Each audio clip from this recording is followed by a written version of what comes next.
Like most people, I had a sad childhood. Who doesn't these days? My father left before I was born, and my mother was on drugs from the day she brought me home. She slipped right back into her party lifestyle and turned our apartment into an opium den. I walked around in a drug-fueled haze for the first 5 years of my life. The smoky air flooded down the hallway and under my door and seemed to linger for days. My mother wasn't a bad person, just a victim of her addictions. When she did have spare money, she would put food in the house, and even sometimes buy me clothes from Goodwill. The only pieces of furniture I had in my bedroom were a box spring and mattress set, and a little blue and white toy chest. Not that I had a lot of toys to put in it, just the 3 I had gotten for birthdays. One was an art kit, one was a red wagon, and the last, my pride and joy, was a doll named Betsy. Betsy was my best friend. We would have imaginary tea parties together, sleep together, take baths together, and sometimes, I remember her speaking to me.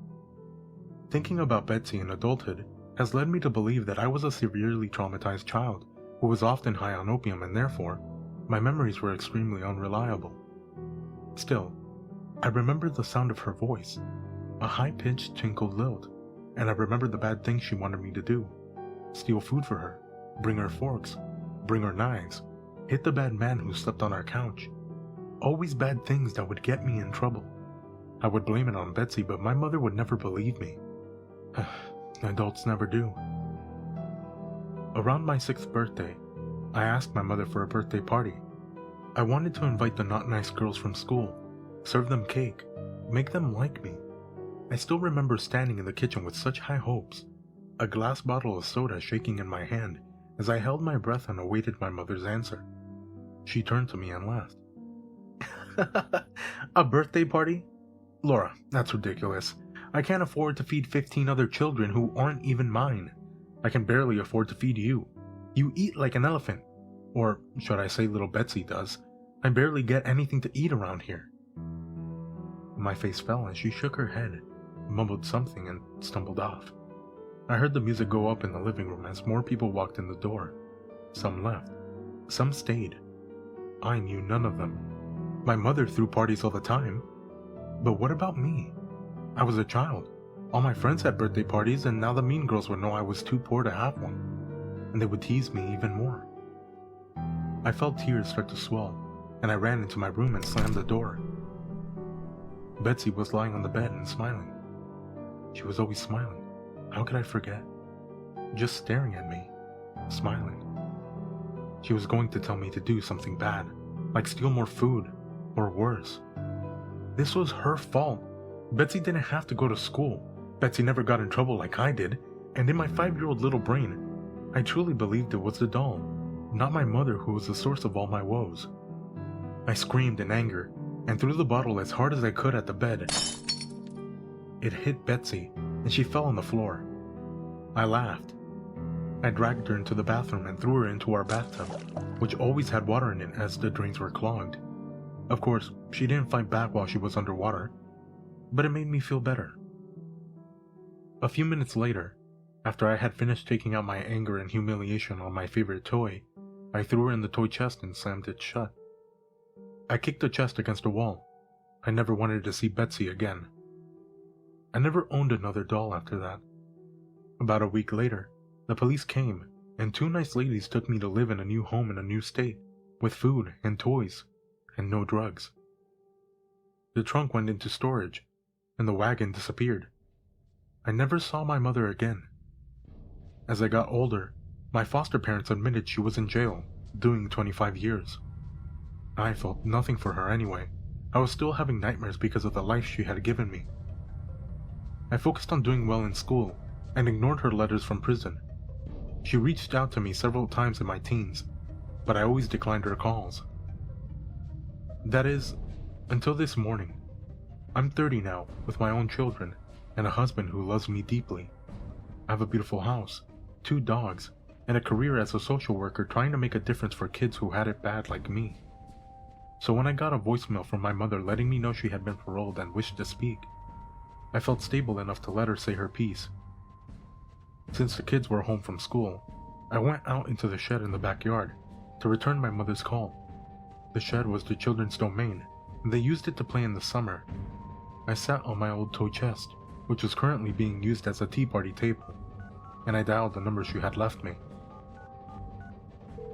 3 rings. Hello? Laura? Hello, Mother. How are you? Oh, Laura, thank you for speaking to me. I know you have your own life now and a family. I would love to meet them someday. I wanted to tell you how sorry I am. For everything. You're not meeting my kids. Ever. I'm going to say my piece here, too. The drugs destroyed you and took me down alongside you. Honestly, I'm surprised it took you so long to get caught.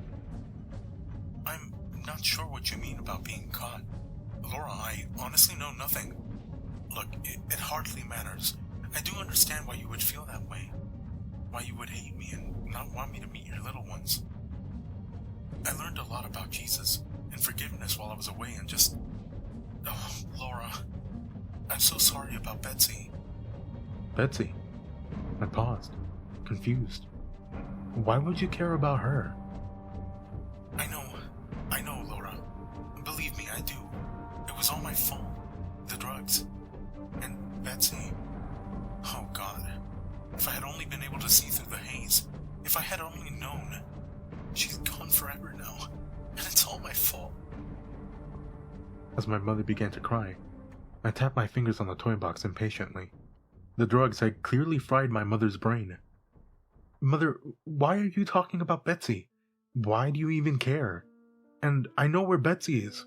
Right underneath me. You do? What are you talking about, Laura?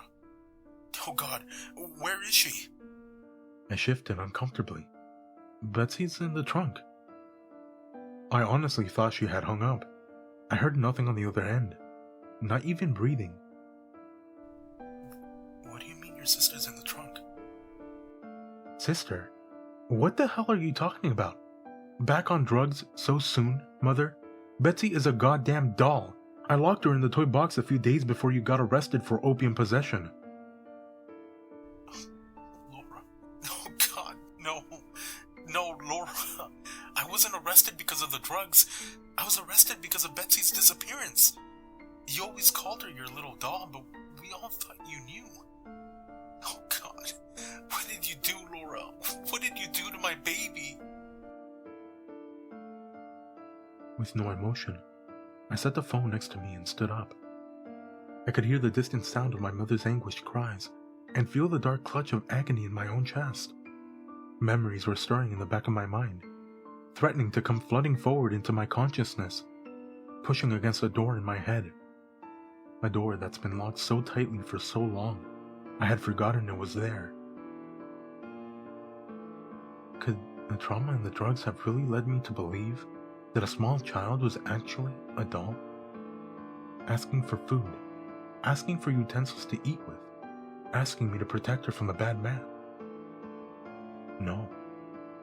I slowly turned around and brought my eyes down to the chest. Surely it was too small. You couldn't fit a person in there. You couldn't. But what about a very small, starving, emaciated child? What about her? If I were an investigator looking for a child, I would never consider looking in this chest. It was just too small. I knelt down to the ground and unclipped the clasps. It would be better to not look. After all that I had overcome, this new life that I had earned, it could all be undone by opening this toy box. I shouldn't open it. I should throw it in a landfill and forget it ever existed. I shouldn't look inside. I opened the chest. I never had a doll. My mother never could afford to buy me one. I never had a wagon either. But I did have a toy box. A pretty, blue and white toy box.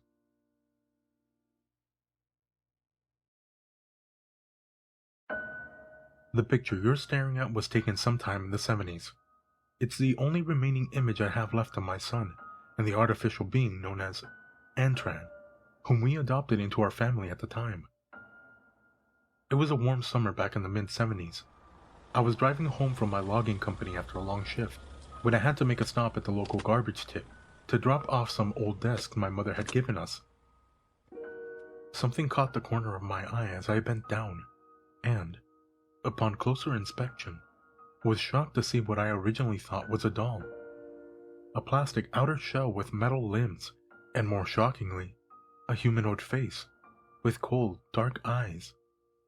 I'll be honest to say I was curious at the time, and incredibly impressed with the workmanship, so I didn't think twice before placing it carefully along the back seat of my car, and took it home. My son's interest was almost as intense as mine, and we bonded over the course of a few days opening it up, looking at its circuitry and seeing if anything had been misplaced or broken. Eventually, to our surprise, the being, or android, seemed to come to life. Its eyes displayed a somewhat sentient tint to them, its limbs turned, its hands gripped, and, after a few moments, it managed to stand on its own accord. Needless to say, we were scared, yet fascinated. Who could have created such a wonderful and remarkable piece of work? I thought to myself.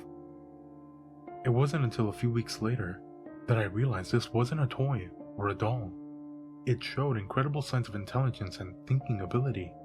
It learned to do everyday things, such as taking the trash out and playing with my son's toys. He even had a favorite, a small red car that he'd drive alongside the kitchen counters. It learned to mimic our ways, trying to eat from a fork, despite having no digestive system, moving its mouth, despite lacking the ability to speak. I knew this was something else, perhaps a military piece of hardware, or a private project. I knew I should have handed him in, but when I watched my boy play with it so happily, his face lit up. I couldn't do it. He's always been so lonely. This was one of his only friends. What kind of father would I be to deny him the right of happiness? It couldn't hurt to allow him to keep him for a while. We named him Antran, which was the print in capitals written in small font across his back. A few months passed quickly, and family life seemed to be improving. He was one of us. My lad's grades improved, his mood improved, everything was getting better. Until one evening in July. I was sitting in my armchair with a beer watching television. My boy and Antran had knelt down on the rug, play fighting with one another, as boys do. When suddenly, my attention was drawn to a loud gasp. I looked down and saw my child gripping his arm. "What's wrong, Adam?" I asked. He rolled up his sleeve, and on his arm was a large red mark covering his forearm. "Antran pinched me," he replied in a shaky voice. The mark was indeed red. It would soon bruise into a swollen purple lump. My fatherly instincts took over and, like a parent telling off a naughty child, I shouted at the android. Its cold metallic face for a moment seemed to show genuine sadness and sorrow, as though it didn't know its own strength, as though it was sorry. Its lips moved. Whether it was trying to muster up words to apologize through language or merely copying what I was doing, we will never know. Later on in the evening, I apologized for shouting, told it everything was okay, and thought nothing of it. A few weeks later, my child came into my room. It must have been early morning. My slumber was interrupted by the gentle creaking of my bedroom door. "Hey, Dad," he whispered. "Yes, son," I replied. "It keeps looking at me." What does?" I asked him through tired eyes. "Antran, he keeps looking at me, at the end of my bed." His voice trembled, fearful. I could tell something wasn't right. I noticed him rubbing his other arm, and immediately called him over. Pulling up his sleeve, my heart sank. More bruises. Must have been 4, 5, all the way up his small arms. "Take off your shirt, Adam," I asked, trying to keep calm. I could feel a cocktail of emotions rising within me. Panic, fear, anger. He took off his shirt. As he pulled it over his small head, my heart sunk further, and my eyes welled up. Before me, my son stood, his small frame coated in bruises, different sizes, different shades of brown and purple. Immediately, I got up and stormed to Adam's room. Nothing. I shouted at the top of my lungs for the being, looking under the bed, out the closed bedroom window. Nothing. Suddenly, a loud knock from above us. Then hard footsteps. "It's in the loft," I whispered, my eyes to the heavens. As I paced down the corridor, I noticed the walls on either side of me were coated in scratches, all the way up to the now swinging piece of string that leads to the small loft door. Slowly, I pulled it open, telling my scared son to stay where he was. The ladder fell down, and I climbed up. Taking a hold of the torch we left on the side of the opening, I turned it on, only to find the small window we have in there to be smashed. It had escaped. Immediately, I considered calling the emergency services, but who's going to believe me? A sentient metallic being hurting my child? They'll take one look at the bruises, and they'd have me locked up for abuse. I had no choice but to keep quiet. Weeks, then months passed. Every time we went outside, we noticed ever-increasing signs of Antran's presence. The familiar scratch marks alongside the bricking of my home. Plants had been disturbed, patches of mud leading up to the windows. I feared for my son, taking him to and from school, never letting him out of my sight. What had caused this sudden hostility towards us? Had we done it wrong? Was it my shouting?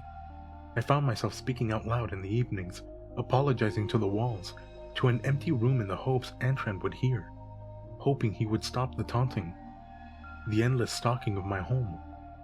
But my attempts were in vain. If I had known what would come, I wouldn't have slept that night. My sleep was once again disturbed, though this time by a blood-curdling scream. My eyes darted open, and immediately, almost as a natural instinct, I rushed to my son's room. It was too late. The room had been turned upside down. Everything was on the floor, the bedsheets ripped and his window smashed. I burst into tears, screaming at the top of my voice for my son. I called the police, telling them my son had been kidnapped. They asked if I had seen the culprit. I lied and said I hadn't, hoping the images of my son would be enough, like they'd believe that this doll was sentient, harmful. For the next few days I cried myself to sleep, sobbing like a child. Life wasn't worth living anymore. I wish I had never found that thing. I betrayed my son's trust in me as a father, to protect him, and now I pay the price. It was a September dawn. I sat in my armchair, drinking, when I heard the pantry door creak open. "Adam!"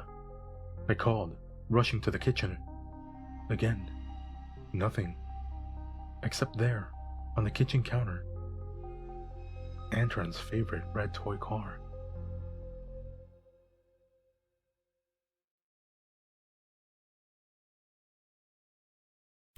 The government now requires Cheryl to cheat with multiple partners in the dating and relationship game. She has no choice in it, but she does get paid for it, which is the only good thing to come from it.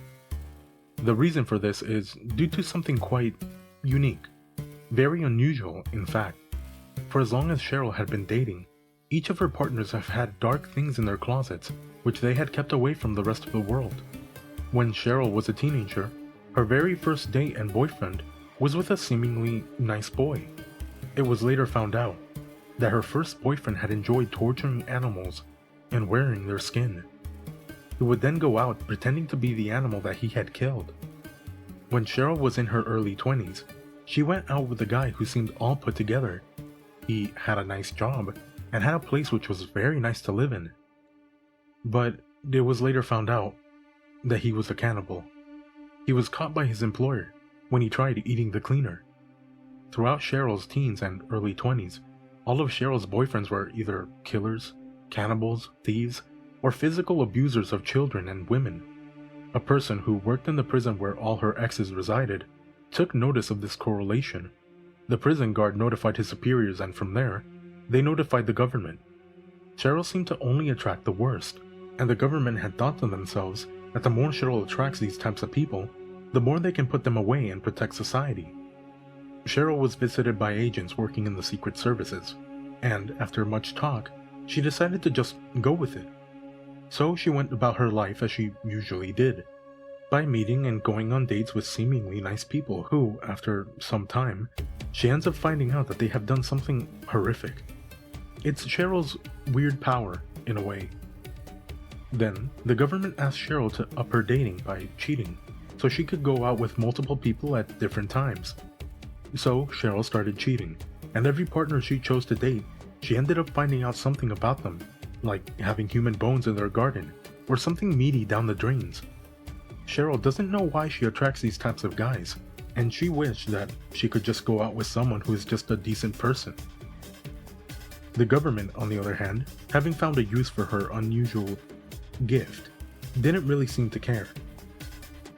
Cheryl then decided to go out with women, but the same thing would happen. Even those women she went out with would have terrible dark secrets which would land them in jail. Having had enough of this series of unfortunate relationships, Cheryl started going out with herself. And now, everyone is terrified of her.